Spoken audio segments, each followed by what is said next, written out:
as aulas, né? A gente está mais uma vez usando o material do Thiago. O Thiago é professor da Rural, é meu colega e trabalha no mesmo grupo de pesquisa que eu. Então, eu ainda vou adequar o material, mas essas aulas introdutórias eu estou usando o material dele porque é melhor. Tá? Então, o roteiro, a gente vai falar um pouquinho sobre o funcionamento da web, falar um pouquinho sobre questões de segurança de intranet e internet, vai falar um pouquinho sobre o Site Security Handbook e a escolha dos temas trabalhos. Hoje eu vou liberar vocês também por volta de umas 4h40, tá? Então, o que eu acho que eu vou planejar com vocês? Como, né, a situação um pouco de segurança aqui do FJ está começando a ficar um pouco ruim, né? Então, liberar vocês um pouco antes do engarrafamento, principalmente para quem pega a linha amarela, né? Porque eu tive uns relatos de assalto. Então, vou liberar vocês, tentar o máximo possível dentro da minha capacidade didática de falar que nem uma matraca, né? Vou tentar liberar vocês uns 15 minutos mais cedo para vocês não ficarem muito engarrafados, né? Não correrem risco, né?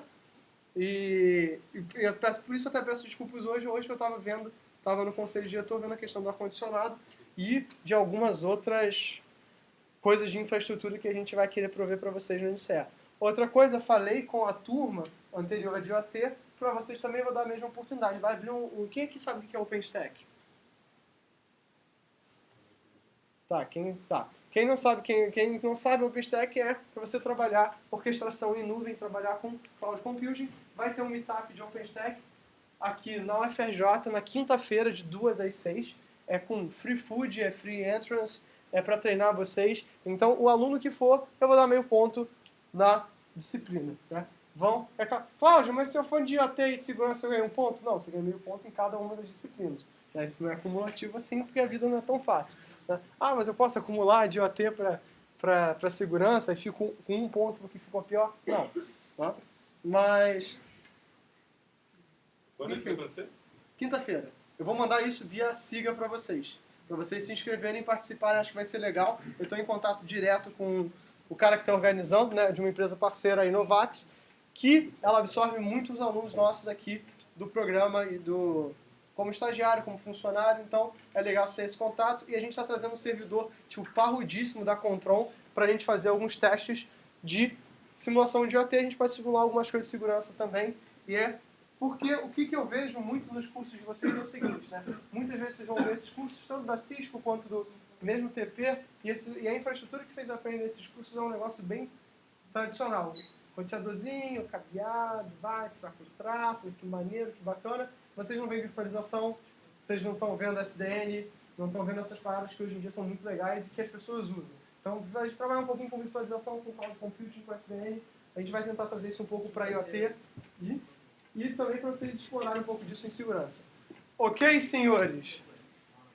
Traumas, dúvidas ou desilusões? Eu nem consigo falar mais, estou tão cansado. Traumas, dúvidas ou desilusões? Vários, né? Sim. Como é que vai ser o trabalho de hoje? Mesmo esquema de IoT, você vai e coloca aqui em cima. De segurança? Mas de segurança não é Não, verdade, é código, né? É porque também vai misturando os trabalhos. Gente, eu tinha que ter aberto o repositório do GitHub, né? Ô, mongoloide. Fazer o seguinte, quem não fez, não me conte. Até quinta-feira eu abro o repositório e passo o link para vocês e coloco lá na página, tá?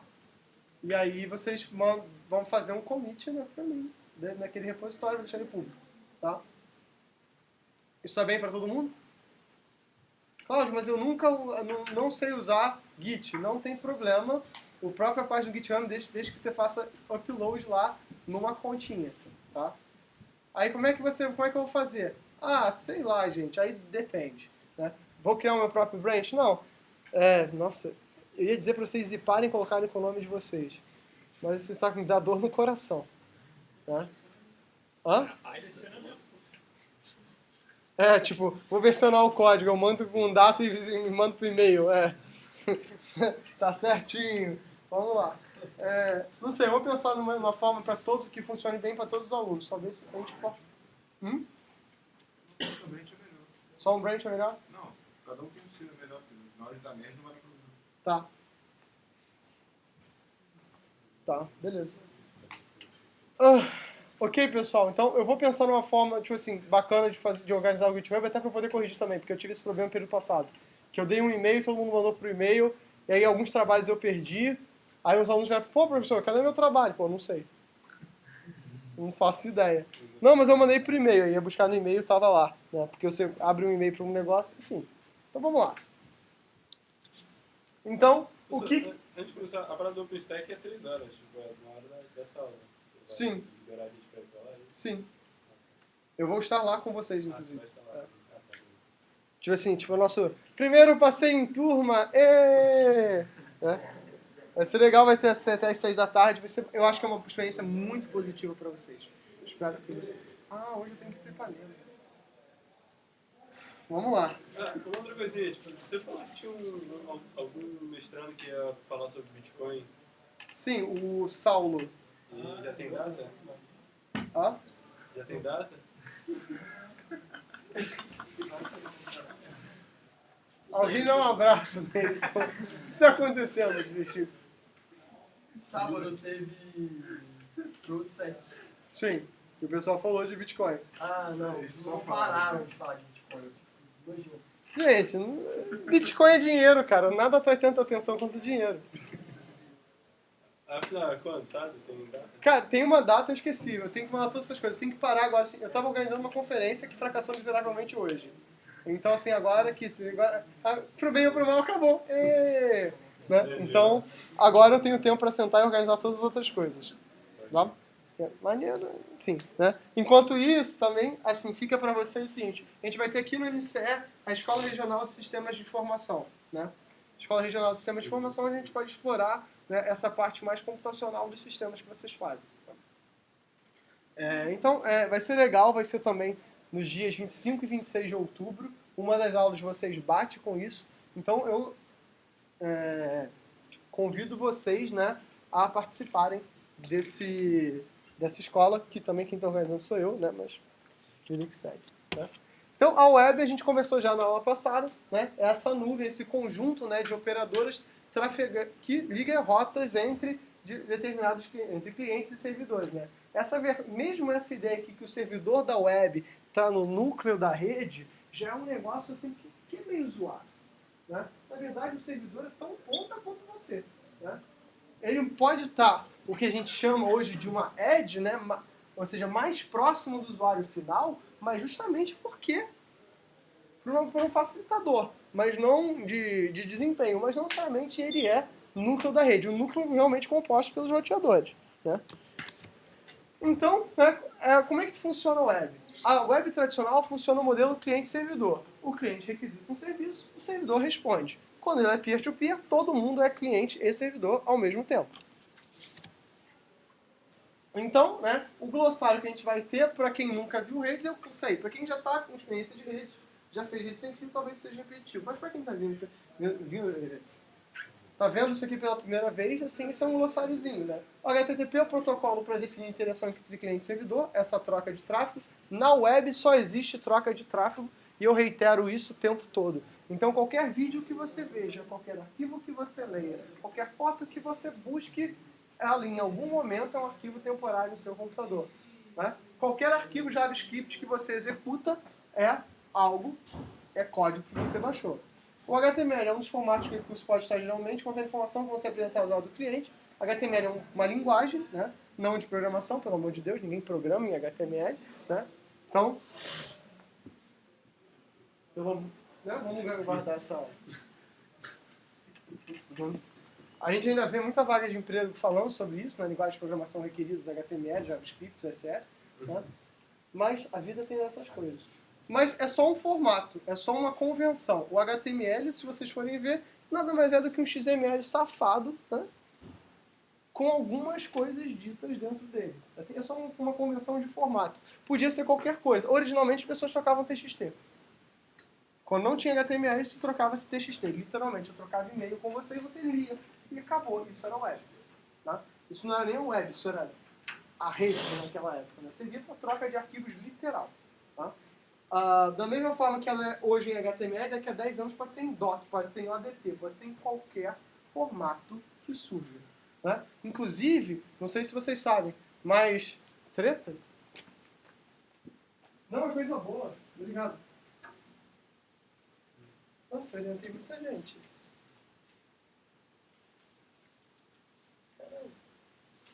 Nem sabia. Estão bem orientados. Cara, eu orientei 30 pessoas. E você não sabia? Não. Eles estão bem orientados. Não, assim, eu li todos os projetos. Não sabia que os volumes chegavam a 30 depois desses anos todos, né? Não imaginava que tinha sido... Eu nem sabia que tinham sido 3 anos. Eu imaginava que tinham sido uns 4 ou 5. Porque eu lembro dos trabalhos, entendeu? Alguns deles viraram alunos de mestrado. Mas não sabia que eram 30. É a idade, gente. Né? Então, basicamente, hoje, o que a web é? O HTTP vai fazer você vai fazer uma requisição para um servidor HTTP e vai te retornar um conjunto de arquivos, que é HTML, JavaScript, imagens. Isso é o feijão com arroz da web. Né? Para vocês terem noção como isso é mutável, há 10 anos atrás não, uns 12, 13 anos atrás, como a internet não era muito acessível, quando a gente queria... muita gente acabava não baixando ISO de imagem, né, de sistema operacional. O que a gente fazia? Comprava na banca de jornal. O mais ridículo que isso que fosse aparecer. E tinha uma revista que eu comprava, né, na minha época de menino de programa, né, que assim, técnicas de desenvolvimento para front-end, não era nem front-end development, era para webmaster. O nome da revista era Webmaster, era ridículo, né? E vinha com um CDzinho que ensinava o seguinte: comece a se preparar para a nova tendência da web. Web no celular. Use a linguagem WML. Era tipo, um HTML simplificado para dumbphone, para aqueles celulares do tipo Siemens A40, sabe? Que vinham com aquela caixinha da Oi, da Xuxa. Era para isso, entendeu? E as pessoas faziam. Era uma outra linguagem de marcação de página, né? Só que isso, como qualquer protocolo, tem um conjunto de regras. Então a gente começa a poder explorar esse conjunto de regras que eles têm para tomar alguma decisão. Como eu falei, se você pode baixar um código JavaScript para sua máquina, o que impede esse código de ser malicioso? Há 10 anos atrás, JavaScript servia praticamente para isso. Então vocês vão ver vários browsers que antigamente bloqueavam JavaScript porque JavaScript servia para você fazer uma bobaginha na tela, fazer um joguinho bem bobo. Né? Hoje em dia, para que você usa JavaScript? Para qualquer coisa. Não vou dizer que é uma linguagem madura ou séria, mas é uma linguagem que faz tudo. Né? Você consegue fazer tanto back-end quanto front-end. Né? Portanto, enfim, né? Não vou falar mais sobre isso não. Sobre o que, para quem não, a gente viu isso, mas falar o seguinte: intranet são as redes internas das organizações, ou seja, com ou sem acesso à internet, a gente tem uma intranet aqui do FRJ, que é onde está hosteado o serviço, ou como o adorado SIGA, o SAC, né, e outro serviço aqui da universidade. Né. Essas intranets vão permitir a comunicação e o trabalho em grupo, e muitas vezes as intranets são preferíveis a acesso externo. Por que vocês acham que eu usaria somente uma intranet? A IBM, por exemplo, ela tem 2 redes. Uma rede que acessa externamente e uma rede de trabalhos internos. Por que a IBM, que é uma das maiores empresas do mundo, faz isso? Também, mas não só. É mais rápido. Uma intranet pode ser planejada e dentro da sua própria rede você tem controle da qualidade de serviço. A própria intranet da IBM ela é tão bem planejada, que faz mais de 10 anos que a IBM não tem uma linha telefônica. Toda a comunicação dentro da IBM é feita via VoIP e vídeo hoje, com a própria infraestrutura. Para vocês terem noção, a IBM foi uma das primeiras redes classe A que existem. Ela e o governo americano. Ou seja, assim, se abrir uma intranet é uma certeza que toda a sua infraestrutura necessária para os seus projetos está dentro da sua empresa. Você não precisa de terceiros. Isso é justamente o que o Google advoga contra. Né? Não, deixa eu cuidar da tua infraestrutura. Por que o Google quer cuidar da sua infraestrutura? Porque isso para ele representa dinheiro. Ele tem um controle maior sobre os seus dados. Como eu falei daquele cara que trocou toda a infraestrutura do escritório dele por Chromebooks. Para aquele cara faz sentido. Mas será que faz sentido para a sua empresa? Então essas são discussões. Né? Por exemplo, aqui a gente tem um problema muito sério. Né? De vez em quando o rato rói a fibra. Então, quando isso acontece, eu no meu laboratório estou tentando planejar para os meus alunos uma intranet, que os nossos serviços internos funcionem independente de qualquer coisa. A intranet, da mesma forma que com uma rede tradicional, uma rede que vai fazer acesso à internet, vai usar os mesmos protocolos. Essa é a facilidade. Ai, caralho. Obrigado.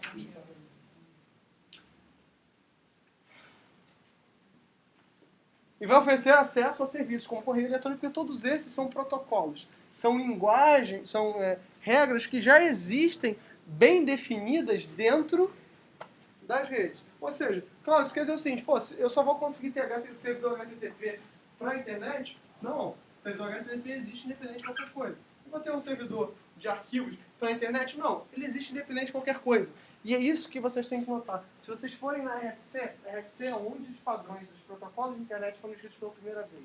Request for Comments, as primeiras versões desses protocolos são muito anteriores às redes comerciais. Então, as redes já existiam antes de ter internet.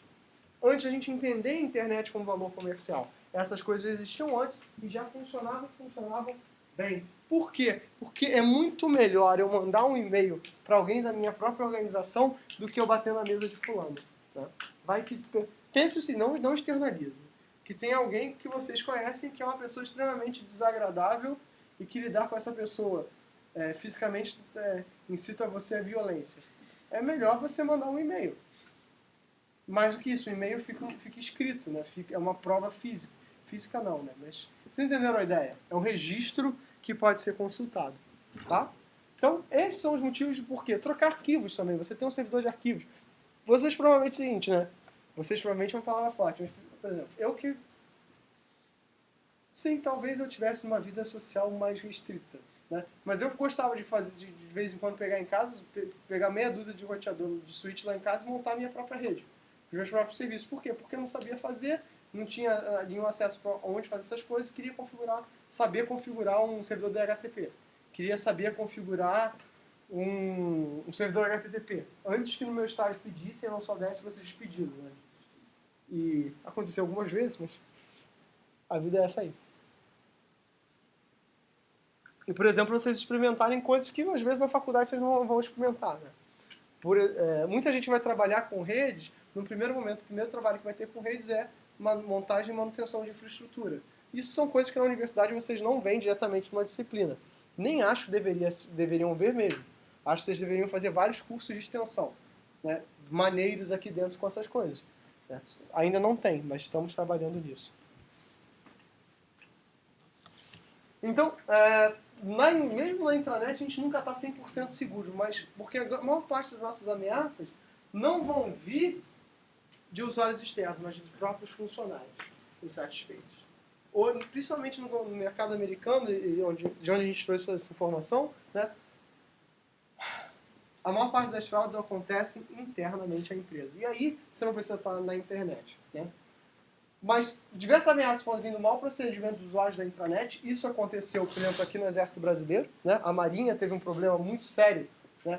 Quando eu digo Exército, vou botar Forças Armadas. Teve um problema muito sério, né, com a própria intranet deles recentemente, com a divulgação de informação por parte dos usuários.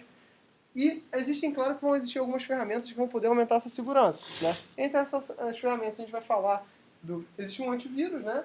Mas, pelo amor de Deus, em pleno 2017, se você confia no antivírus, é a mesma coisa de confiar no Gilmar Mendes. Né? Existe, é figurativo, não dá para você levar a sério. Estratégias hoje em dia vêm não dos sistemas de antivírus, mas eles vêm de firewall, do próprio arquitetura dos sistemas operacionais. Por exemplo, o Chrome OS. Eu falo muito bem do sistema operacional do Chrome OS porque ele tenta ser a prova de idiotas. Né? Apesar de ter todo o controle do Google envolvido. O que ele faz? Ele move toda a aplicação do sandbox. Isso garante maior controle do que está trafegando dentro e fora das aplicações, né? Impedindo determinados tipos de problema e atualização constante. Né? Mas no cenário tradicional, que vocês vão ter de escritório, acaba que o antivírus ainda é uma peça utilizada. Firewall, né, ou seja, um software que vai tentar restringir o acesso à rede e impedir que intrusos entrem. Né? Na verdade, intrusos não, mas tráfego. Ele vai filtrar tráfego da rede. Ou seja, né, como eu falei nas aulas passadas, você fazer um scan de porta para verificar quais portas estão abertas, então você pode fazer uma requisição. Né? Então o Firewall tenta filtrar essas portas. Escrever um bom firewall é uma coisa que a gente vai fazer aqui em sala de aula. Uma das próximas aulas práticas a gente vai configurar um firewall, né, justamente atendendo a pedidos de Windows. Vou começar com o PFSense. Né? Permite que a gente faça um controle de tráfego e alguns firewalls mais recentes permitem que a gente faça controle de latência. Né? O que é isso?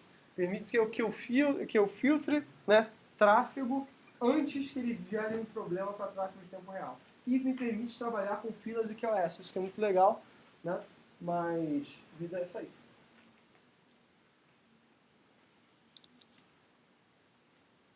Atualizar o software, né, adquirir correções, patches ou novas versões para correção de falhas, bugs e outras vulnerabilidades. Isso aqui também não é uma verdade absoluta. Né? Determinadas atualizações, tudo depende de como o seu sistema operacional é construído. Tá? Então a questão é que vocês tenham noção do que você está instalando. Simplesmente atualizar o sistema operacional não é garantia de que você vai ter um software que é melhor. Tá? Atualizar o sistema operacional muitas vezes pode trazer novas falhas.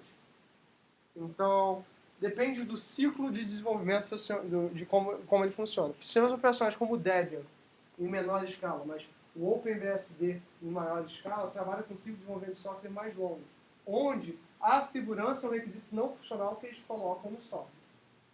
Então, eles só vão liberar uma nova versão ou quando eles veem uma falha de segurança ou quando eles já testaram todos os outros casos possíveis. Então, o software é muito estável. Qual é o problema disso? Software velho. Vai instalar o Debian 9, que é a versão mais recente do Debian, e vai instalar o Ubuntu vai ser sempre com o software mais recente. Por quê? Porque eles trabalham num esquema de o ciclo de teste da aplicação é menor, para que você tenha sempre software mais recente. Então é uma questão de escolha pessoal. O que você quer fazer? Tá? Para vocês terem noção, o OpenBSD de período de 2000 a 2013 teve 2 falhas de segurança reportadas. É bizarro, mas instalar o Open... Assim, eu falo para vocês, assim, façam essa experiência pessoal na vida de vocês. E tentem instalar o OpenBSD numa máquina virtual em casa. É uma experiência desagradável. Há 10 anos atrás era um estupor. Tipo, a coisa mais próxima que eu tive de instalar o OpenBSD foi o Arch Linux, que eu achava... E o Arch eu acho que é... Enfim. Se eu quisesse sofrer, eu buscava tortura, sabe? Backup, que é a maior mentira de todas as redes que eu já trabalhei, né? Não existe backup. A maior parte das pessoas não faz backup, não tem rotina de backup, ou então acha que backup é você ter uma cópia em outro HD. Tá? Não é isso. Backup é você poder não só ter uma cópia, mas você poder resgatar iterações que aconteceram nas suas bases de dados. Né? O que se tem muito hoje em empresa, um monte de empresa usando fita, até hoje se usa fita para fazer backup, né? Usando fita e guardando um monte de fita no armário. Então, olha só que eu já passei por esse caso. Empresa vagabunda, fez toda uma infraestrutura de rede muito ferrada. Tinha aqui o armário de servidor. Vamos fingir que aqui é o armário de servidor. Do lado tinha um armário com as fitas da porcaria da empresa. Teve um incêndio. O que aconteceu? Você tinha backup? Pronto. Né? Aí o que a empresa fez? Contratou e botou tudo na nuvem. Por quê? Porque aquela empresa não tinha material técnico humano capaz de proteger, né, seu material intelectual. Né? Isso é muito comum e vocês vão passar por um período agora, pessoal, quem estiver saindo da faculdade por volta de 2020, né, onde cada vez menos a gente vai ter técnicos em infraestrutura locais e a maior parte das empresas jogando grande parte do seu ativo intelectual para a nuvem porque é barato. Porque, sei lá, por 200, 300 reais por mês, o Google dá para uma nuvem para que cada usuário tenha tipo, 100 GB de e-mail, 100 TB de e-mail, 100 TB de espaço, uma nuvem que o administrador consegue controlar. Então, isso é muito mais tranquilo do que o cara precisar fazer o backup. Mas eu não tenho internet, eu perdi acesso à rede. Mas se eu não tenho acesso à rede de qualquer jeito, se queimou, você teve um incêndio, você perde esses dados de qualquer forma. E a coisa que é mais difícil, né? Eu sei que isso tá chato pra caramba, pessoal. Eu sei. Até eu tô de saco cheio, mas vocês precisam passar por isso, porque vocês precisam entender algumas coisas. treinar os usuários. Isso é a única coisa que todos vocês de informática acham que vai ser um porre. Isso mesmo. Isso é horrível. É horrível, por quê? Porque essas pessoas não entendem computação da forma que vocês entendem, né? E vocês vão dizer para eles problemas, importância de determinados procedimentos, essas pessoas não vão entender e vão achar que isso é desnecessário. Muitas vezes, 90% das vezes, realmente é desnecessário, mas o problema, você não está buscando esses 90%, mas os 10% vai dar problema. Treinar o usuário demora. Para vocês terem noção, a gente fez um projeto aqui de VoIP na UFRJ há muitos anos, né? E uma das maiores dificuldades que a gente comprou um softphone, um hardphone da Cisco, né? Softphone é um software que emula o telefone e o hardphone é um appliance que tem esse software instalado em outras paradas. O hardphone da Cisco que fazia videochamada com tela de toque, caramba 4, muito caro na época, ele era tão caro quanto o laptop, uma coisa tipo laptop, quanto o notebook, né? Um negócio assim, tipo, bizarro, e a gente não conseguia fazer com que o pessoal administrativo usasse esse hardphone da Cisco. Não conseguia. O pessoal não sabia utilizar, dava problema. O projeto de VoIP só foi pra frente quando a gente comprou um monte daqueles telefones amarelo, sabe? De 12 tecla, assim, que compra por R$ 25 na casa de vídeo, e botou um ATA. O que é um ATA? É um conversor digital para analógico que você liga no telefone. Quando a gente botou isso, o sistema rodou. Porque para a pessoa ainda era o mesmo sistema. Então, às vezes, treinar o usuário pode não ser se você vir e ficar falando para ele. Pode ser você chegar e mudar um pouco o setup dele. Botar mais um dispositivo, né? Botar mais um controle, né? Aí quem estiver aqui, por exemplo, uma coisa que eu uso é o DAP, né? LDAP, sei lá como é que o pessoal vai falar. Centralizar os logins dos usuários numa base só. Isso facilita também, evita que as máquinas sejam... quando você evita que a máquina seja uma propriedade do seu funcionário, assim, essa não é a sua máquina, essa é por um acaso é a máquina que você está usando hoje, mas eu posso arrancar a sua máquina e botar um laptop, um notebook, né? O cara já fica mais ligado, ele já começa a ter uma noção de que talvez, beleza, não dá para fazer. Uma outra coisa que facilita também nessa parte de segurança é quando você tira do cara um computador e dá para ele um thin client. Porque o cara já não tem onde armazenar. Então ele pode usar esse ambiente totalmente só para o trabalho, né? Isso que o Google faz com o Chrome OS. Ele está tentando tirar do usuário, né, espaço para que ele faça besteira ou baixe arquivos que não precise baixar. Tá? É claro, por exemplo, já prestei serviço para uma empresa, há muitos anos atrás, que era uma empresa de fotografia para outdoor. Tá? Cada foto dos caras era de 2 a 4 GB. Então a própria infraestrutura da empresa era em fibra ótica, para poder transmitir os arquivos que a empresa fazia. Então, nesse cenário, essa questão do thin client não funciona. Então, assim, cada empresa vai ter uma série de problemas que vocês vão ter que realizar. Né? Por exemplo, estou trabalhando agora com o pessoal do Odonto. Eles têm todo um procedimento de biossegurança. Né? Às vezes, o procedimento de biossegurança atrapalha o procedimento de segurança da informação. E aí, o que você faz? Porque para eles deixar o servidor aberto, quer dizer que menos vezes eles vão ter que trocar material de biossegurança. E aí? Como é que você lida com isso? Qual tem prioridade?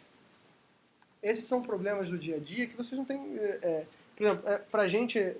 Lembra uma vez que eu deixei aqui... Isso foi semana passada. Deixei aqui o computador aberto e vocês começaram a escrever não deixaram o computador aberto na aula de segurança. Nesse caso, eles deixam o servidor logado para eles anotarem dados do paciente. E aí? Como é que eu faço no caso deles? A gente falou, mas a gente pode fazer isso via tablet. O cara não pode pegar o celular dele e escrever, porque senão isso é uma falha de segurança. Aí eu perguntei, sim, beleza, né? E como é que eles encostam com as coisas? Eles tiram a luva. Como é que você tira a luva sem se contaminar? Não, eles têm uma técnica de tirar a luva que eles aprendem na faculdade. Eu falei, porra. Então, esses são problemas do dia a dia que vocês vão ter. E principalmente quando vocês lidarem, não com problemas de escritório, porque, em geral, quando a gente fala muito isso, a gente imagina diretamente no escritório. Como é que eu faço isso numa fábrica? Como é que eu faço isso em campo? Eu estou trabalhando também com o IBGE e estou vendo o software que eles têm dos coletores do IBGE. O pessoal do IBGE, o software deles de coletor é uma aplicação Android. Só que é uma aplicação Android que é desproporcionalmente controlada. Qual é o problema da aplicação deles no Android? É uma aplicação Android cuja empresa que faz o controle é suíça. Ou seja, todos os dados do IBGE brasileiro passam pelo controle de uma empresa suíça. Quem me garante que ela não está lendo alguma coisa? É claro que eles fizeram um teste, um negócio mais controlado. Mas entendem a granularidade dessa informação? Né, que treinar o usuário é uma coisa difícil, né? E mais do que treinar o usuário, aqui é treinar também o desenvolvedor. Né? Se você estiver numa software house, como é que você treina o desenvolvedor para que ele se preocupe que o sistema dele seja seguro? Eu falo porque eu já fui desenvolvedor de software e em muitas das empresas que eu trabalhei, eu era orientado a prazo, né? Programava orientado à entrega. No final, quando o prazo estava vencendo, já não tinha design pattern, já não tinha orientação a teste, não tinha nada. Tinha você fazer, escrever código, funcionar e o cliente entregar para o cliente e safar o problema, para você não pagar uma multa. E aí? Quantos bugs será que eu não deixei? Quantas falhas de segurança será que eu não deixei? Né? Essas são coisas que a gente tem que se preocupar. Na internet, né, a gente vai diferenciar a internet pelo escopo. Essa questão de internet ter um escopo global é uma mentira. Né? A internet, na verdade, tem um escopo que o seu sistema autônomo te deixa ter. Tá? Você vai tão longe quanto os acordos do seu sistema autônomo. Né? Diferentes empresas podem estar se comunicando, ou seja, não existe apenas serviços internos. E hoje, né, qualquer um de vocês com o MEI pode ser uma empresa. Não sei se vocês sabem, mas o MEI mudou para assumir também o pessoal de informática, o que eu não acho bom, tá? Não porque eu acho que vocês tenham que ter CLT e tudo bonitinho, mas eu acho que quando você abre, eu acho que o MEI deveria valer um pouco mais de dinheiro. Se o MEI triplicasse de valor, beleza, tá? Mas esse negócio de você pagar até 5 mil reais por mês, eu acho que é sacanagem. Enfim. Hã? Alguém falou alguma coisa? Microempreendedor individual. Assim, eu acho que é a única coisa boa que o governo brasileiro já fez, porque simplifica para você, no final do mês te dá um boleto. Aqui estão os seus impostos. E você abre pela internet.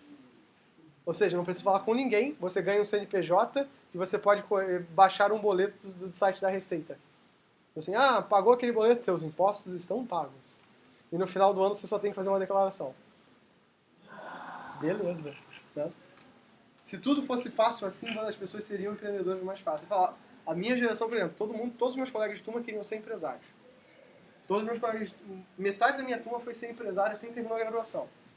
Dessa metade que foi ser empresário, 80% foram para o serviço público justamente porque não aumentaram a burocracia de ser empresário. Assim, o cara falou, tinha um amigo meu que falou assim, Cláudio, eu larguei, fui fazer direito porque eu só lidava com lei mesmo, com burocracia, com papel, e eu já não lidava muito tempo com parte técnica, né?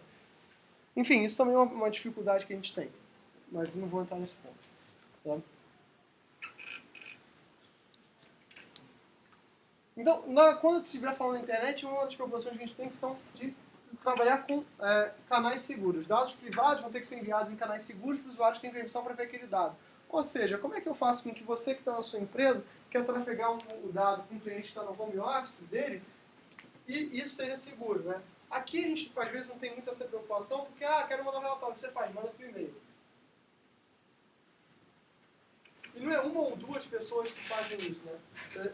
São, muitas. Mesmo aqui no UFRJ, isso acontece bastante. As professores querem escrever um artigo, querem mandar um trabalho para vocês, mandam por e-mail. Não tem um sistema institucional. Não estou dizendo que aqui isso seja um problema, mas imagina que você trabalha para uma empresa de tecnologia, uma outra empresa. Tá?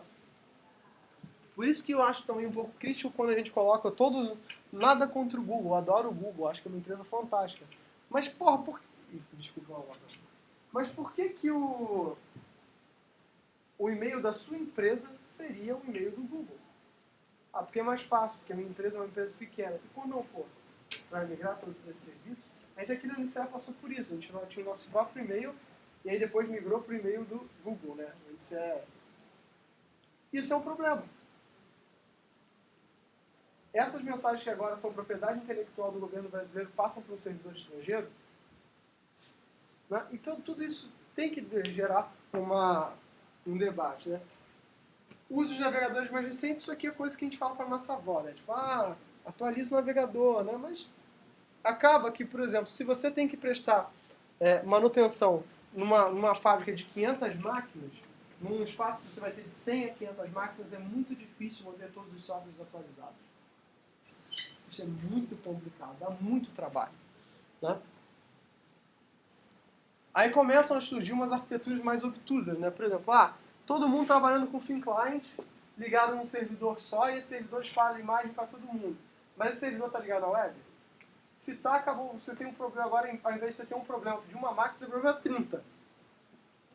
Ou então, seguinte, a gente fez o projeto esse da Odonto, é um servidor que está fora da web, quer dizer que daqui a 5 anos, o que eu faço?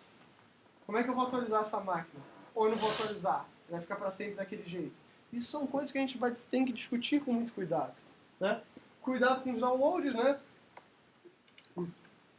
Eu, por exemplo, recebo sempre um spam do Bradesco, que bom que eu não tenho conta no Bradesco, né? Dizendo, verifica que o seu saldo.exe. E eu abro todas as vezes, porque eu acho muito legal. Né? Que pena para eles que eu uso Linux em casa, então tipo, não faz diferença nenhuma.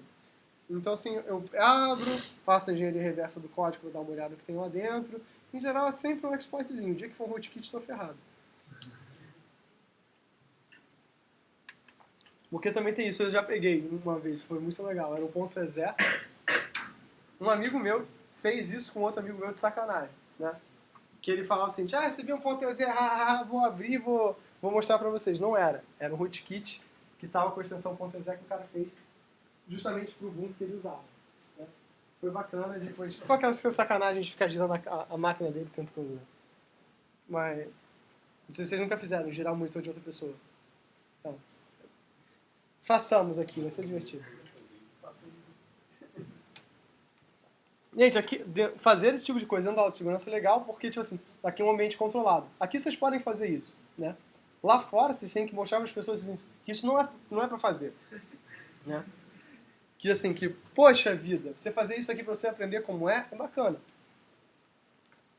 Lá fora não dá. Então assim, cuidado com os downloads, mas isso vem daquela parte de você criar uma cultura da sua empresa. Então, por exemplo, se você passa documentos por e-mail, talvez a cultura da sua empresa já esteja expondo você ao problema, né? Isso é uma coisa, aí que entra, que vocês têm que dar uma olhada, né, do que essas grandes empresas estão fazendo. O que é a Apple, o que é a Microsoft, o que é o Google, que a Petrobras, quais são as políticas de segurança. E a gente vai trazer alguém aqui que é da SegTech para falar sobre a política de segurança aqui do UFRJ e dos problemas de você implantar as políticas de segurança. O UFRJ é uma empresa muito grande. A gente tem quase, quase 20 mil funcionários. São uns 15, por volta de uns 15 mil funcionários e uns 65, 66 mil alunos. Tá? Ou seja, uma empresa com 15 mil pessoas, uma empresa com 15 mil pessoas é uma empresa bastante grande. Só de docente, acho que são 5 mil docentes. Tem institutos que nem eu conheço e eu trabalho aqui. Tá? Então, né, aquele feijão com arroz, cuidado com e-mails falsos, evite sites duvidosos, hackers. Né? Site de hackers. Né? Cadastre em sites, compras na internet, se o outro lá não for confiável. Uma coisa que a gente hoje em dia também faz muito, não sei se vocês veem no Pão de Açúcar, loja americana, aqueles cartões de crédito aqueles cartões de crédito pré-pago, né? Usado muito para compra na internet, né? E tomar cuidado com boletos. Uma vez eu fui fraudado, né? Isso está ficando muito, muito comum na minha vida. Eu fui fraudado da seguinte forma. Eu recebi a minha conta por correio, né? De um cartão de crédito que eu usava. E, tipo, veio a conta, era uma embalagem bonitinha, toda azulzinha, bababá, bacaninha. E eu recebi a conta no boleto bancário, né? Tipo, foi uma conta relativamente alta, porque eu tinha pago uma inscrição de conferência. Fui correndo aqui no Banco do Brasil para pagar, porque para variar, nem o Banco do Brasil daqui do CT estava funcionando, nem esse maldito caixa eletrônico estava funcionando. Aí tive que ir lá no CCS pagar, cheguei no último minuto, paguei. 2 meses depois, o senhor não pagou sua conta. O senhor não pagou sua conta. Foi nada. O que aconteceu? Eu tinha sido fraudado. Eu tinha tido uma falsificação que, assim, cara, se ele não tivesse me roubado tanto dinheiro, tava... Parabéns. Pô, você mereceu. Foi tipo um negócio bem feito, entendeu? Foi um negócio maneiro, assim. O cara tinha... Pô, cara, tu é bandido. Tu é bandido. Né? Tu é bandido, tipo assim, root, né? Raiz. Né? O cara fez uma falsificação. Só que hoje em dia a gente já tem softwares, rootkits para isso, que fazem essa mudança de código de barra em tempo real. Conforme você gera o código de barra, ele já explora a tua página e gera um código de barra igual para você. Tá? Então isso é meio bizarro. Como é que isso funciona? Esses caras eles têm essas contas, contas fake, né, que eles criam num período bem curto, né, executam a fraude, sacam o dinheiro e tiram e acabam com essa conta, né? Mas aí, tipo, Cláudio, de quem é a obrigação? Essa é a obrigação do banco, porque pela legislação brasileira, a responsabilidade, né, do serviço é de quem presta o serviço. Isso é muito interessante porque mostra o seguinte, dos bancos brasileiros, eles têm políticas de segurança extremamente complexas e extremamente avançadas, algumas das mais avançadas do planeta, porque nos Estados Unidos e na Inglaterra, a não ser que você prove que é a responsabilidade do banco, o problema é seu. Então lá, dane-se. Eu já perdi seu dinheiro. Exatamente. Não, eu perdi, eu processei o cartão. Ainda estou processando, diga-se de passagem. Faz 3 anos que eu estou processando. Já recorreram 2 vezes. Eu acho ótimo. Toda vez que recorre, os juros aumentam. Então, né, isso é um problema, entendeu? Esses são problemas. Aí vai, mais uma vez, a realidade brasileira, entender o seguinte, que vocês vão ter que lidar com uma realidade que é muito diferente do lado de fora. Né? E essas particularidades vão influenciar no produto que vocês vão trabalhar. Outra coisa, se você está numa empresa, por que o cara comprou alguma coisa dentro da empresa? O cara deveria estar usando a rede da empresa para fazer uma compra pessoal? Sim? Não? Não sei? Talvez? Quem sabe? Esses são problemas que vocês vão ter que lidar, entendeu? Assim, a priori não tem problema nenhum. Mas qual é a política de segurança da empresa? Né? E assim, e se é uma política, por que você não bloqueou? Esses são questionamentos pertinentes. Né?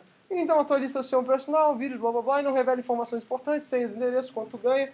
Só esse tipo de coisa é o feijão com arroz, tipo assim, aquela coisa que a sua avó diz pra você, sai de casa agasalhado, né? Então, enfim.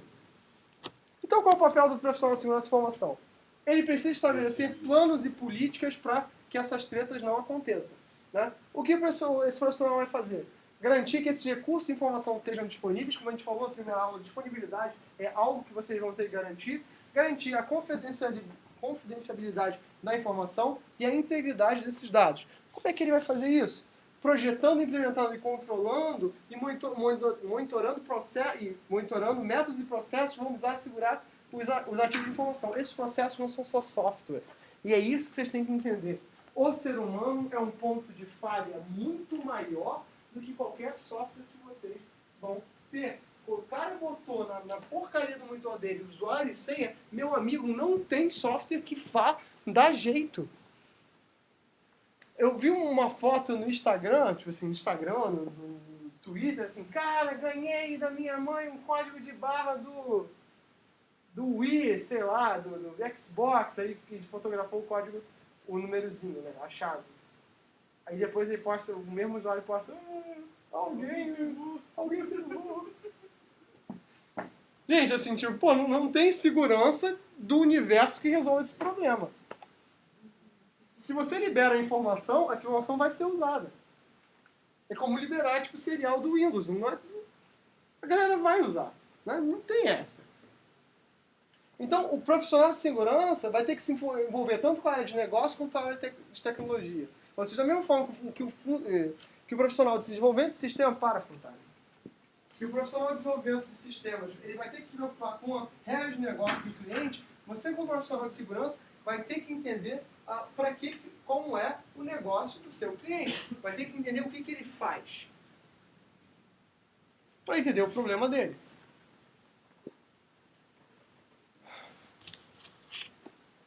Então, como é que eu vou mapear esses ativos? Ou seja, quais são uma boa forma de você começar a entender qual é o problema do seu cliente é mapear o seguinte: o que eu troco de informação? Onde essa informação fica armazenada? Na verdade, ao invés de você começar a mapear a infraestrutura de comunicação desse cara, mapeia a infraestrutura de informação. Não, assim, isso eu nunca disse. Está gravado, já deu ruim. Né? Mas, por exemplo, Teve uma época, numa empresa que eu trabalhei, que os caras imprimiam código-fonte. Eu nunca entendi por quê. Eles também nunca me explicaram o porquê. Mas imagina assim, se você tem o seu código-fonte e você imprimiu, por mais que fosse, tipo assim... Gente, tinha projetos que eram, tipo, sem sacanagem, uns 3 ou 4 armários de papel. Por que a pessoa imprimia? Eu não sei. Eu acho que é deficiência. Acho que é falta de vitamina na infância. Né? Mas se eu roubar aquele armário... não, se o cara vai digitar aquilo de novo... É backup do que aquilo? Eu consigo entender se o cara fizesse um manual assim, de implantação. Ah, eu usei esse software nessa versão, tem que fazer isso aqui, o procedimento. Eu entendo isso. Beleza. Agora é o seguinte, eu te dou assim, pego pra você e viro o seguinte, olha, digita. Toma, digita. Né? Isso não é backup, isso é doença. Né? Mais do que isso, sim, tem um maluco que entra lá para limpar. Eu não estou dizendo que o cara que vai entrar lá para limpar vai roubar. Mas, por exemplo, o tal do Kevin Mitnick, assim, ele é endeusado por ser bizarro. Né? Eu não entendo até hoje por que ele foi endeusado. Ele é nem tecnicamente bom. Bom, o cara foi e fez engenharia social com uma secretária. Por que o cara não pode simplesmente entrar numa empresa, querer ser o zelador, o faxineiro, para pegar um projeto que é desse tipo de coisa? Ou seja, a mesma coisa, o cara gravou o código em CD. Isso quer dizer que ele está mais seguro?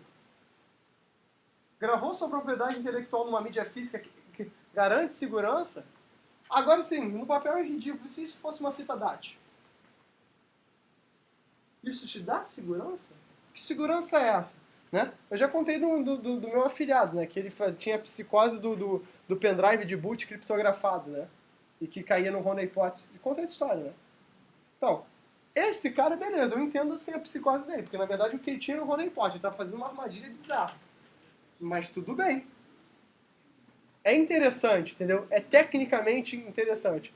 Mas você simplesmente guardar numa mídia física não é uma melhoria de processo. Então o que vocês têm que fazer no primeiro momento? Vocês vão tentar entender os pontos de falha da organização. É o seguinte, onde a informação trafega? E mais do que isso, como ela trafega? Vocês viram, pessoal, o Orkut virou uma lenda urbana da internet, né? Porque as primeiras versões do Orkut passavam usuário e senha junto no cabeçalho, né? Acho que era ASP.NET, o Orkut era feito em ASP.NET, é uma coisa ridícula, assim, tipo, meio medieval, né? Se bem que o Facebook é feito em PHP, né? Enfim.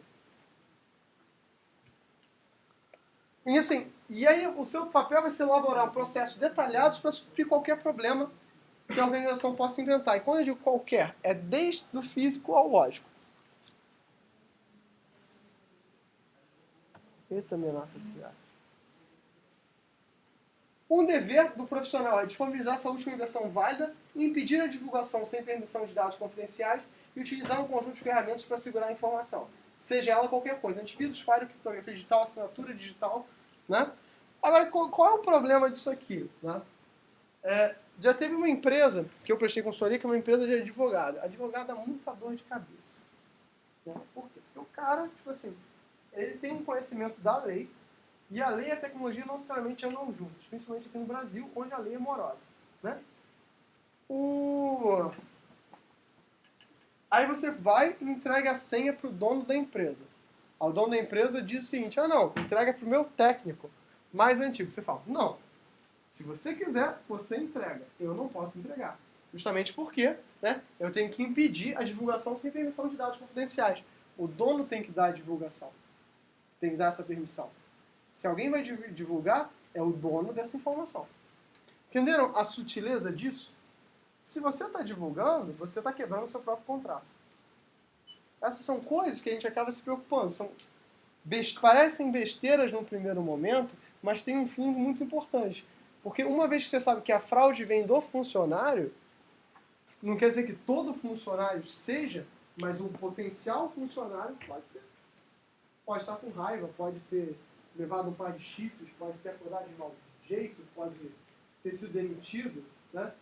Essa questão da demissão, pode ser que tenha demitido um monte de gente, o cara está querendo se garantir.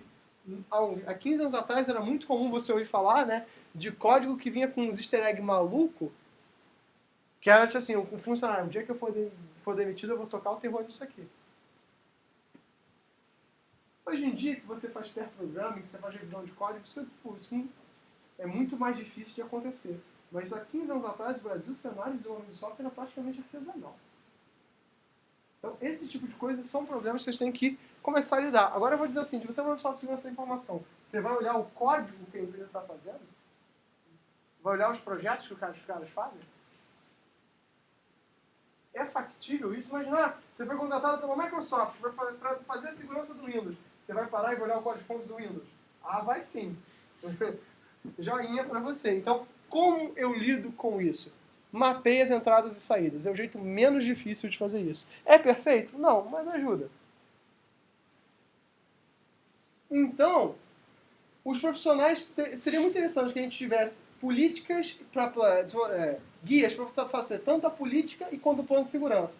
E selecionar as ferramentas que vão ser utilizadas para pôr em prática esse plano de segurança. Aí que entra o que a gente chama de separation of concerns. Qual é a sua responsabilidade? Você pode ser contratado para lidar com a segurança física.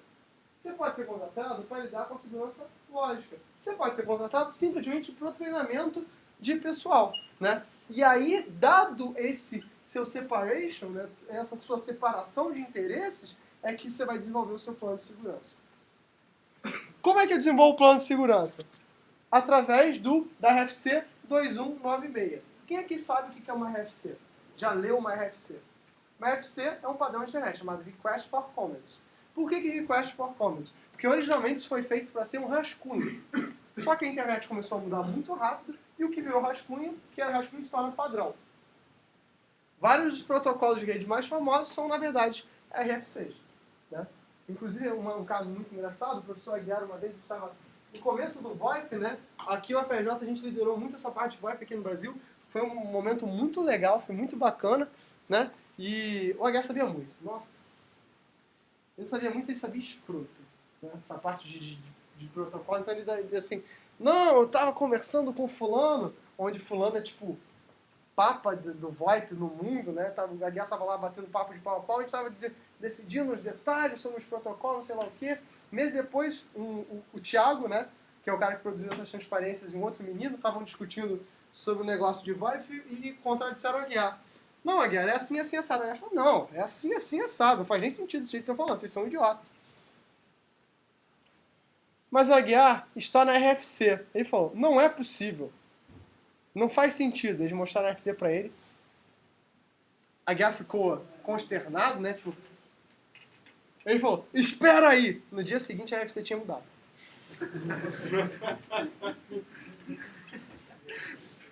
Isso não aconteceu uma vez, isso aconteceu algumas vezes. Então, alguns softwares, por exemplo, vocês estão ouvindo falar do Asterisk, que é um software comum de tecnologia de VoIP. Vários patches foram feitos aqui nessa laboratório da FRJ, né?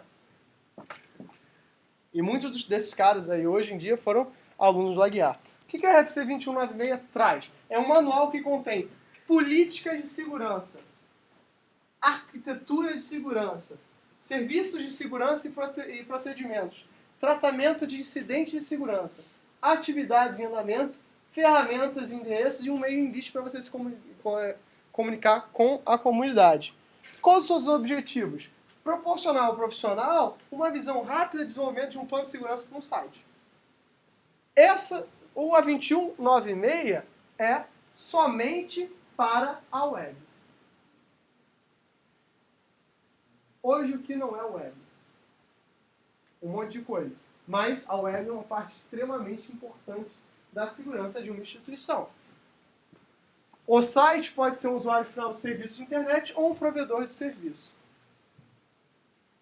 Então, qual é o trabalho de vocês? O primeiro trabalho grande da disciplina. Tá? Esse é um dos que eu vou ler. Eu quero que vocês peguem a RFC 2196, leiam e tracem um plano de segurança para um site da UFRJ.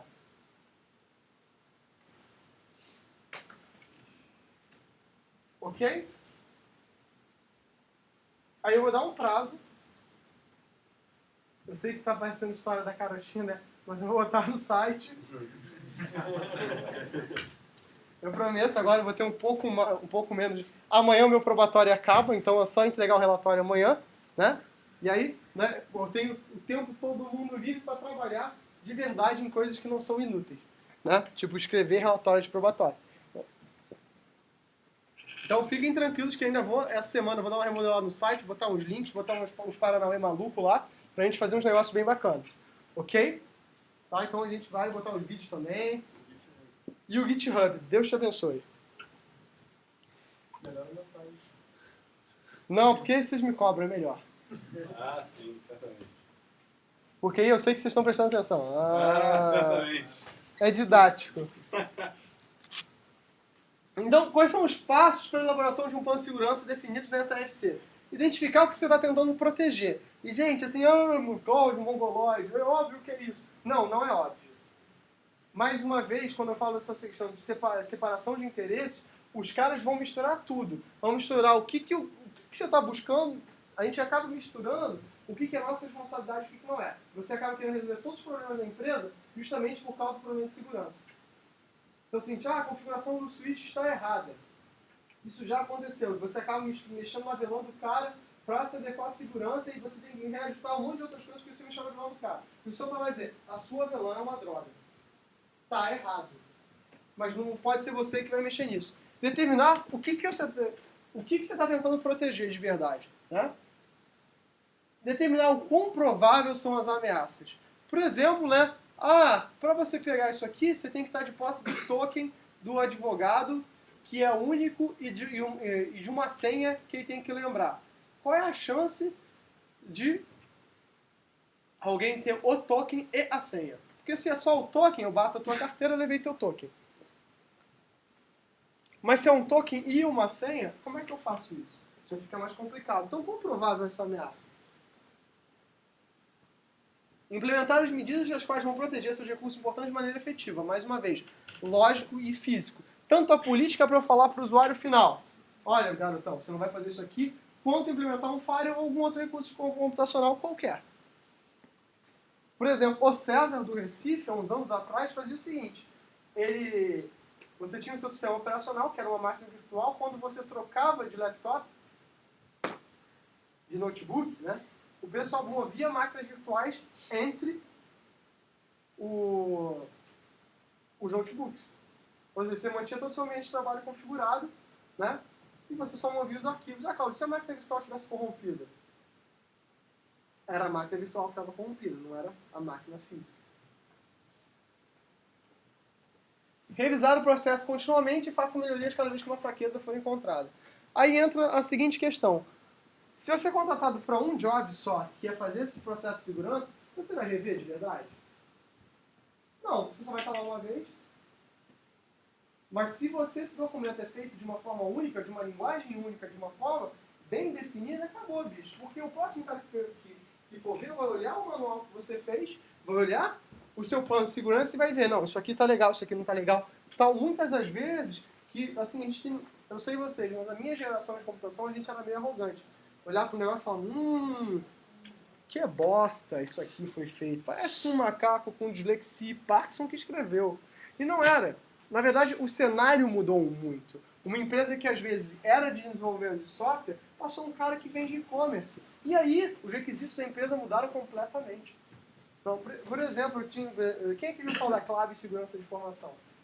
A Claves é uma empresa excelente, só que ela começou com, claro, questão de segurança, né? Não faz esse tipo de macaquice, mas ela começou com esse foco em meio de prestar consultoria de segurança. Hoje o principal ativo da Claves é a venda de informação, curso de formação de pessoal especializado. E é muito legal, escrita de livro, pesquisa, eles têm uma área de desenvolvimento muito forte, né? O pessoal da Claves é muito bom, eu gosto muito deles. Inclusive vou trazer eles aqui para dar uma palestra, é um pessoal bom. Né? Quais são os pontos apresentados na RFC 2196? Isso estou falando. As maiores perdas ocorrem com intrusos internos da organização. Ou seja, existe um caso aqui no NCE, que ninguém sabe até hoje quem é, né? Que uma vez ligaram aqui para dentro da NCE perguntando, olha, o site do curso está fora do ar. Gente, que curso? Eu paguei o material de concurso e está fora do ar o acesso. Eu quero meu material de concurso. Eu paguei, Aí o cara fala, olha senhora, tem nenhum material de concurso aqui não. Inclusive não poderia estar aqui. Se alguma coisa está acontecendo, isso é ilegal. A mulher investigou nunca mais. O que o pessoal fez foi na sala de servidores e descobriu que tinha um servidor perdido, né, que estava vendendo material pirata de um desses cursos de concurso para juiz, procurador, né, dentro de um servidor do NCE. Quem será que colocou isso lá dentro? A, fisicamente, B, logicamente. Quem botou um IP para esse negócio? Ou um endereço no DNS?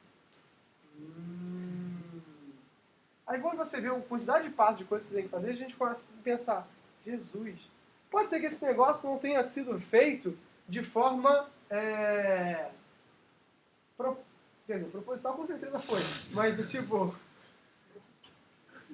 eu não sei, cara, eu não consigo nem defender o cara, né? Tipo assim, ou então teve há muitos anos atrás um estagiário de um laboratório, tinha um laboratório que era o laboratório de mestrado do PPGI, né? Hoje é o laboratório de algoritmos e métodos numéricos, mas há muitos anos atrás um laboratório comum que qualquer aluno do PPGI, PPGI é o meu programa de mestrado e doutorado do DCC, né? E como era um laboratório comum, quem me administrava era um estagiário de noção. O cara ganhava na época uns R$300, né? Quando a bolsa conseguia ser pior do que ela é hoje. E uma vez deu treta, né? Porque descobriu-se numa máquina quase 500 GB de filme pornô. E não feliz que ela tá fazendo streaming do filme pornô.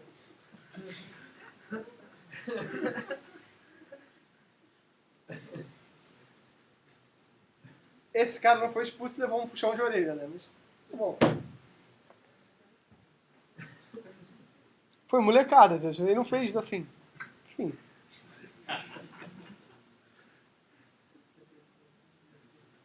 É complicado, senhores, é muito complicado, né?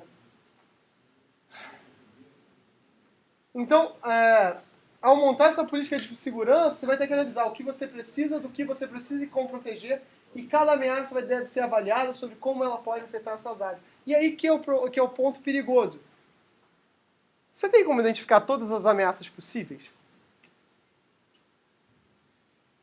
Você tem como identificar esse cara que montou o servidor internamente? É fácil? Não. Ou então o menino que está fazendo streaming dentro da própria internet? Você tem porque você consegue monitorar o tráfego. Mas, cara, imagina a quantidade de problemas. Você consegue imaginar? O ser humano é uma criatura muito bizarra. Né? Ela é uma criatura muito diversa, né? Com motivações muito diferentes. Né? Então, como é que você mantém isso intrínseco?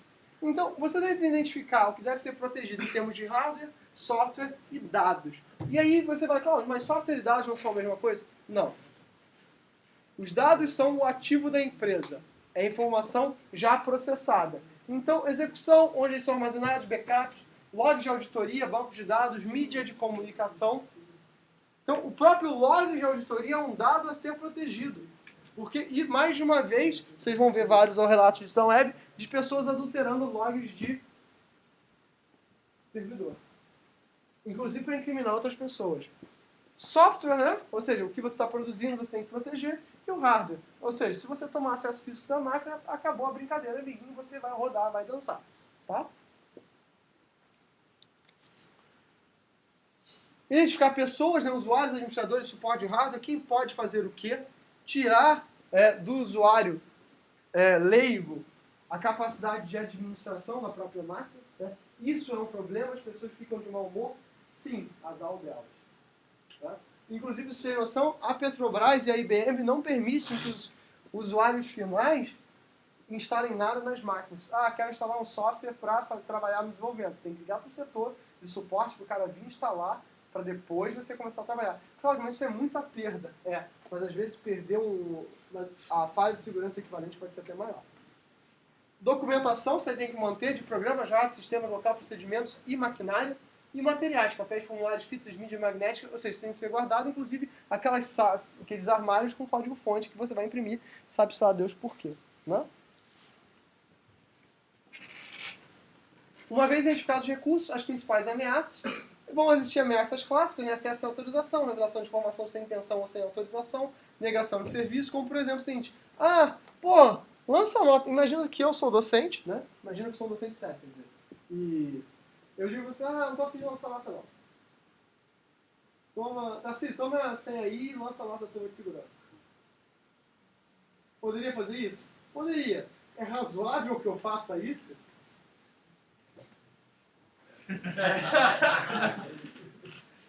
Não, né? Tá gravando. Ninguém faz, assim, ninguém sem consciência faz isso, né? Nem manda para a secretária. Certas coisas são responsabilidade do professor. Então vocês vão ter que avaliar as ameaças que são específicas ao seu local de trabalho. Como eu falei, teve aquela galera que há uns anos atrás começou a tentar descobrir como trocar a nota no SIGA. Ele não sabia como, e trocaram. Eles só não descobriram, só não sabia que o SIGA tinha uma coisa mais chamada log, né? E eles avisavam as pessoas das alterações. Aí eles se ferraram, né? Porque até fizeram um trabalho bem pouco. Foi muito legal, mas foi muito pouco. E a política de segurança passa a ser a expressão formal das regras pelas quais é fornecido acesso aos recursos tecnológicos da empresa. Agora eu vou dizer o seguinte, será que o acesso aos recursos tecnológicos da UFRJ são iguais ao da padaria do seu Zé? Não. Quanto maior e mais complexo o negócio, mais complexa vai ser a política de segurança. Então, decisões do administrador relacionadas à segurança são determinadas pelo grau de segurança da rede, funcionalidades oferecidas e o nível de dificuldade de implementar. Uma rede muito restrita é muito mais fácil de eu implementar a segurança do que numa rede muito mais aberta. O cenário do UFRJ é um inferno. Porque o que é segurança para a gente aqui do NCE, do DCC, né, ou mesmo até do CT, e do CT eles são bem menos rígidos do que a gente, não é segurança do pessoal da letras. Não é demeritório dizer isso, assim, não é culpa deles. Mas não é o mesmo nível de segurança. Mas talvez o que a letras usa de recursos computacionais seja tão inferior ao que o CT e o CCMN usam de recurso computacional que a gente seja uma ameaça mais perigosa que a letra. Então essas são as coisas que vocês vão ter que começar a transitar. Né? Por exemplo, né? Digamos que use-se determinado software de mecânica para mecânica dos fluidos na engenharia mecânica. Esse software de mecânica dos fluidos, ele só usa uma determinada versão de software. Por exemplo, a gente comprou um sensor uns anos atrás, que a suíte dele funcionava somente no Windows XP, isso já faz alguns anos, Windows XP SP2. Só no SP2. Se você atualizou para o 3, deixa de funcionar a parada. Esse é um ponto. E só podia usar aquele software, só ele funcionava. O que eu faço? Sento e choro? Se você usasse uma máquina virtual, a leitura de serial para USB ficava cagada. O que eu faço? É um requisito. Qual é a minha dificuldade agora de implementar a segurança? Porque eu não consigo atualizar o software. Eu tenho que deixar ele isolado da rede. Então eu tenho que definir quais são as minhas metas de segurança. O que eu estou disposto a enfrentar de problema. Por exemplo, o que o Rock in Rio está disposto a enfrentar de problema é diferente do que a UFRJ está disposta a enfrentar de problema. Se alguém faz um defacement no site da biologia, isso é um problema sério para a universidade? Não. Eu vou formatar e botar o site no ar de novo. Mas, assim, para o negócio universidade. Mas se eu fizer negação de serviço no site de compra de ingresso do Rock in Rio, isso é um problema para o Rock in Rio? É, porque eu matei a fonte do negócio. Agora, se eu atacar o SIGA e apagar todos os registros do SIGA, isso é um problema? Isso é um problema. Isso é um problema que atrapalha como a universidade vai funcionar. Imagine que ao mesmo tempo eu faço um incêndio criminoso e apago os backups. Queimo os backups, literalmente. E aí, o que eu faço? Não, o cara tem que ser bom. Não, mas se você vai atacar, ataca direito, né, gente? Pô. Tá na moda a gente botar incêndio na universidade, né? Não, gente, e assim, uma coisa que foi falado assim, muita gente falou, o incêndio é criminoso. Não precisa ser um incêndio criminoso. Basta olhar as instalações elétricas da maior parte dos prédios. É displicência? Não, é falta de dinheiro. Falta de dinheiro resolve... Tem displicência também. Mas falta de dinheiro, né, atrapalha. Né? Então você vai ter que determinar os serviços oferecidos versus a segurança fornecida. Algumas coisas talvez você tenha que perder o acesso. Né? A facilidade de uso versus segurança. Todo mundo tem acesso a tudo é muito melhor do que você ter que cada vez instalar um software e destacar um profissional. Mas e aí? Será que você quer que sei lá, não estou mais uma vez não falando mal, mas que um tiozinho de 70 anos, que o trabalho dele é puramente administrativo, que ele não tem nenhuma intimidade com o computador, possa instalar o que ele quiser? Por exemplo, assim, meu finado pai tinha um problema muito sério com aquelas barras do Windows Explorer, né? Assim, de vez em quando eu via, tinha umas 4. Eu falava, pai, que sacanagem é essa? Ah, não, ele pede para instalar, eu vou instalando, vai me dar recursos. Eu falei, aham. Não, é tipo assim, Baidu. Não, gostei muito. Eu falei, meu Deus do céu. Por que você gostou disso aqui, né? O custo da segurança versus o risco da perda. Né? Custos e riscos. Ou seja, o quanto custa para eu proteger a minha informação? Se é mais caro eu proteger do que recuperar, deixa livre.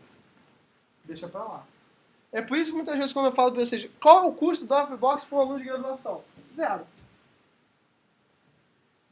Se você está botando só coisa da faculdade, que teoricamente são exercícios, assim, cara, você pode deixar no Dropbox, não é um problema. Ah, mas os caras vão ver o que eu estou fazendo. E assim, o que você está fazendo é tão importante assim que você precisa esconder. Agora, se são os arquivos da sua startup, aí já é uma outra consideração. Né? Não recomendaria você botar documentos no Dropbox. Então, a arquitetura de um plano de segurança vai definir a lista de serviços que vão ser providos, ou seja, eu não posso ter... Isso dá para fazer na FRJ tranquilo? Dá? Eu sei quais são os serviços que vão ser providos por todos os elementos da universidade? Não.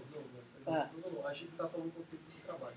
Ah, sim. No contexto de trabalho tem que. No contexto de trabalho não estou dizendo que não posso. Estou dizendo no contexto de UFRJ. As áreas da organização que proverão os serviços. Quem terá acesso, como será provido e quem administra esse serviço. Ou seja, tem um culpado. Entendam isso. Toda empresa tem um culpado. E aí, só que quando o funcionário flutua, quem é o culpado? Não, o estagiário é... Não, o estagiário é uma figura que nasceu com culpa. Né? Ele tipo nasceu com o pecado original. O pecado dele é ser estagiário. E aí... Mas quem é o responsável? Quem assina no final das contas? E o documento tem que dizer, indica como vai tratar esses incidentes. Separe o serviço de segurança em máquinas dedicadas, mas isso aí é a mesma coisa que... Isso aqui não é factível, tá, gente? Por quê? Porque, em geral, você vai chegar numa empresa pequena, ele não tem, um servidor de várias coisas. Tem servidor. Onde o servidor de tudo. E tomara que dê certo. Né? Cara, eu cheguei no servidor que o roteador da empresa era uma máquina velha com várias placas de rede. Aí o cara falou, não, porque eu contratei um menino... Olha essa frase. Eu contratei um menino pra fazer e tá funcionando até hoje, então eu nunca mexi. Eu falei, cara, mas você gastou de tudo isso aqui, já pagou um monte de coisa que você deveria... Não, mas tá funcionando tão bem, não mexe não. Eu falei, beleza. E era isso, gente. Era um K62. Vocês sabem o que é um K62? K62 é tipo assim, sabe o que era um Pentium 2? K62 era o equivalente da AMD ao Pentium 2. Que assim, era... A máquina era um desses Linux dedicados para fazer roteamento com umas 4 placas de rede. 4 placas de rede. Só vou reiterar assim, 4 placas de rede. Uma que era da própria placa-mãe, né, um negócio embutido lá meio safado, e outra era um negócio que era com... Duas eram PCI e uma era VESA. Sabe o que é VESA? Assim, quando você fala, eu já sinto cheiro de mofo. Tão velho que era esse conector. Então, a proteção de serviços de rede vão ser a nível de infraestrutura, de rede e dos serviços. Ou seja, servidor de nomes, de senha, servidor de autenticação, correio eletrônico, transferência de arquivos, né? Hoje em dia de mídia, né? Pensa o seguinte, se a gente está falando que o UFRJ é parte do CEDERJ, como é que eu protejo essas aulas para que não surja uma coisa bizarra no meio da tua aula? Você está assistindo a tua aula, começa a tocar o filme do Pica-Pau, né? Serviços de procedimentos seguros, né? Autenticação, senhas de uso único, Kerberos, confidencialidade, integridade, atualização e senhas de uso único, cara. Hoje em dia, você tem tanta senha de tanto serviço que é muito difícil que você não repita alguma coisa. Então, isso é um negócio muito sério, né? Uma coisa que você pode fazer é o seguinte, tem alguns serviços que permitem que você tenha duração da senha. você for botar que a duração da senha é diária, ou seja, toda vez que o cara for utilizar, ele tem que recadastrar a senha. Fica muito seguro, torna um inferno de usar. Mas faz parte do jogo. Acesso físico, né? Garantir que ninguém vai ter acesso físico a essas máquinas ou a esses dispositivos. Ah, Cláudio, mas isso é muito fácil. É só trancar a sala. Não é tão fácil. Por exemplo, aqui no NCE, a sala dos servidores tem um tapume que você tira e pode ir por baixo. Cláudio, mas ninguém fez isso. Já fez algumas vezes quando a gente perdeu a chave. Então, assim, isso é um problema. E a auditoria, né? O que é o que tem que coletar? Qual é a carga dessa coleta? Ou seja, armazenar isso é um problema? Garantir que isso não vai ser adulterado é um problema? E considerações legais. Por exemplo, ao coletar esses dados, eu estou invadindo a privacidade de algum cara da minha empresa, a gente vai ter uma palestra nesse período, já acabei de falar com um cara que vai falar o seguinte, sobre os aspectos legais da segurança da informação. Proteger os backups, né? Então, basicamente só fechando esse balão, né? Definir metas e objetivos até no tratamento do incidente, né? Identificar o quão grave é esse incidente, definir o que deve ser feito e levantar as consequências. Às vezes, pessoal, você não vai querer saber o que aconteceu, você vai querer tirar a máquina de lá, limpar aquela máquina, formatar e botar o serviço no ar de novo e acabou. Você não quer nem saber a causa, só quer botar no ar. É mais rápido.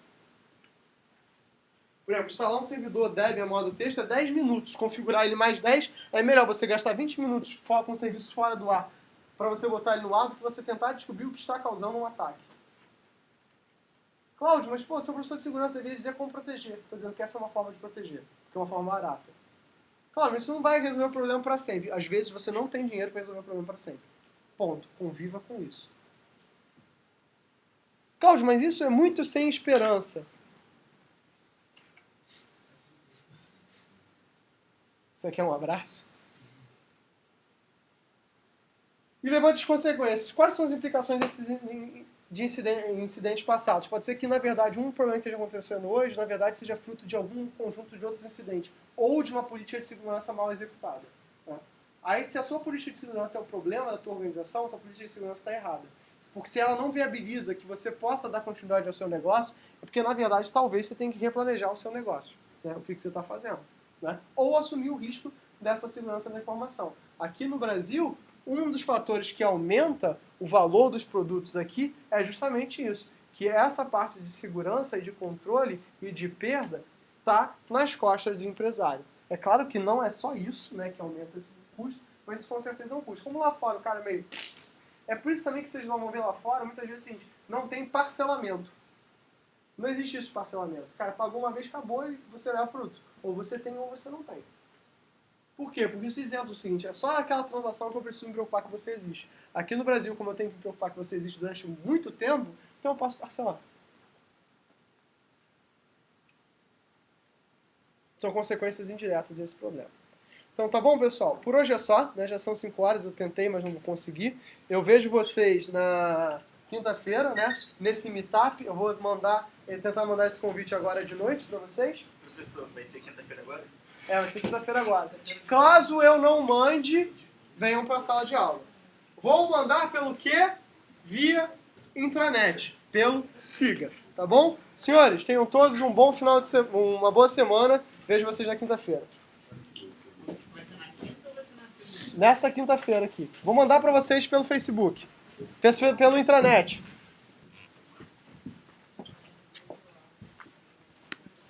Sério. Diga.